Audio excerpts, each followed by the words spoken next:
57 is over and done with. Sad, but true. It's a reality now that we get to look back at anything and everything from this past season with our Season in Review segment. And my ear just told me that we have 10 minutes for this, so buckle up here. Let's start out simple. What was your favorite moment from the 2022 NFL season? That is a lot of content, Peter. Yeah. You have to pick one. I mean, I've got a crying Frank Clark hugging me on the field 48 hours ago and telling me how this was his father who recently passed away and how this is everything. And that's the most sentimental moment. There's the most entertaining moment. There's the funniest moment. And there's, like, the moment that's just like, hell yeah. And for me... It was the already eliminated Detroit Lions going into Lambeau Field where it was supposed to be perfunctory that the Packers were just going to walk in and take care of business and get the 7th seed and then win the NFC because they were so hot and Rodgers was just so confident. And this Detroit Lions team went in there and shimmied and did their thing and ran the ball down Green Bay's throat. Here's your darkness retreat, Peter, right here. And the Lions won. But this was the moment, but then... To get this soundbite from my favorite guy in the league afterwards, this is everything. Ball, you set the franchise record. You broke Barry Sanders' record. What does that mean to you? My great-grandfather died on me. I just dedicate this to him. I'm just proud. I'm just grateful to do this for him. My grandfather, he was 92, but I'm just grateful for him to be in my life, and I'm grateful to be able to play football and do this for him. So there's a lot of memories, a lot of emotion happening right now, but I'm just grateful. I'm grateful to be able to play this game for my great-grandfather, and I'm glad that he's looking down on me, and I know I'm making him proud. You said this ball's for him? Yeah, this is for him. And another thing, stop playing us, man.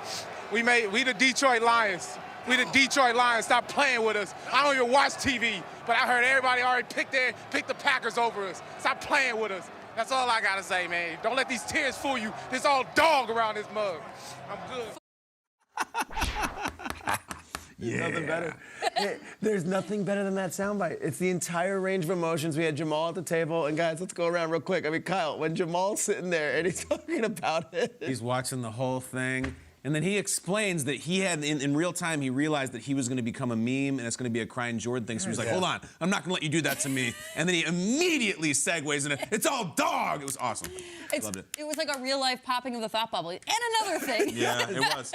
I love that win for them, and I loved that Jamal Williams ended it that way. Oh, we all loved it. Don't be fooled. It's all dog around here. I loved it. And he was amazing here watching it the whole night. I'm going to go from Jamal Williams' emotions, and I'm going to take us through the emotional roller coaster when we watched everything that happened to Damar Hamlin. And at the end of it, it was like, hey, it all came out well, and it was like there was still football to be played. And I remember going into that game where the New England Patriots are traveling to play against the Buffalo Bills, and we're all kind of wondering, like, what is this going to be like this weekend? And then next thing you know, the kickoff starts, and Hines takes it back.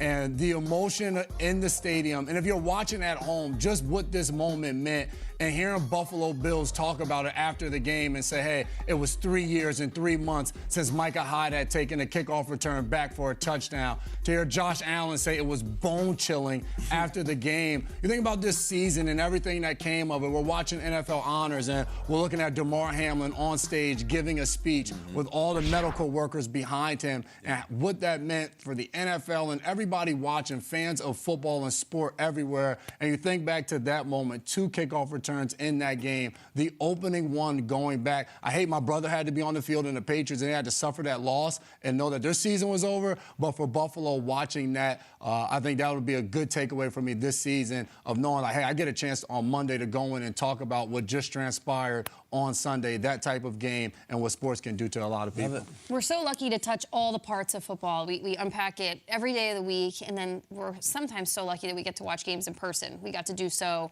when you guys go to Buffalo or when you go to your games at the sideline. I was in December assigned to go to Minnesota to do game day morning for 3 hours, and I was really thrilled. I got to go home for a little bit. And then the worst half of football happened. It was atrocious, 33-0. I had to go up at halftime and be like, okay, cool, everyone picked the Vikings. What are we doing here? And then the best half of football happened, and there was a 33-point comeback for the Minnesota Vikings. To watch in person was unbelievable. The greatest comeback in NFL history. preseason, regular season, postseason, any season. And it was constructed by Kirk Cousins. A lot to knock about Kirk Cousins at times, a lot to praise. I get that. But when I watch Greg Joseph nail that 40-yard field goal to have the Vikings win that game, to make history, was a single moment in time this NFL season, bias shown fully, but I really, really loved watching it. That's my favorite moment. Hell of a moment for the Colts. Hell of a moment for the Colts and Matt Ryan. I'm sorry, Matt. Shane Steichen, go get him. You said the craziest or funniest or most beautiful or anything. Just bat bleep insane, and also maybe like the stupidest moment I've ever seen. That Patriots-Raiders. I screamed. I absolutely Talk screamed. about it. Roll this thing. Understand when this happened. It's not the Patriots down 5 trying to make a play. This game is tied. It is 24-24, and Ramondre Stevens is going to get a ball to Jacoby Myers, who's just going to throw it across the middle of the field and is intercepted by Chandler Jones, who stiff arms Mac Jones, and the game is over. I can't believe this happened. It's one of the most mind-numbing, head-scratching moments in NFL history. Let me say that again. This is one of the strangest moments in NFL history of, 106 years now we've been doing this thing? I still can't believe that happened. I can't believe that the Patriots are the team that did it. This should have been the Raiders did something dumb, and what do you know, the Patriots capitalized. It goes against the brand of both of them. Belichick standing there watching this happen. I can't believe. Jason, you talked about the Nyheim Hines run back, and I'm sorry your brother was there. I'm sorry he was there for this too. Yeah. I cannot believe that he did that. It still happened, Pete. I can't believe It that is happened. amazing that the Patriots on the losing end of two crazy situations. Unbelievable. We feel like you never see it. You play long enough, you can see everything. In a game that they needed. They really needed it. They didn't make the playoffs. The former coordinator is the head coach of the other team. Like, What? it was nuts. Did they ever come up with a name for that play or that moment? I feel like I heard a couple of I don't ideas. know. We got to look that up in the break. I think they call it the dumbest play in NFL history. Yes.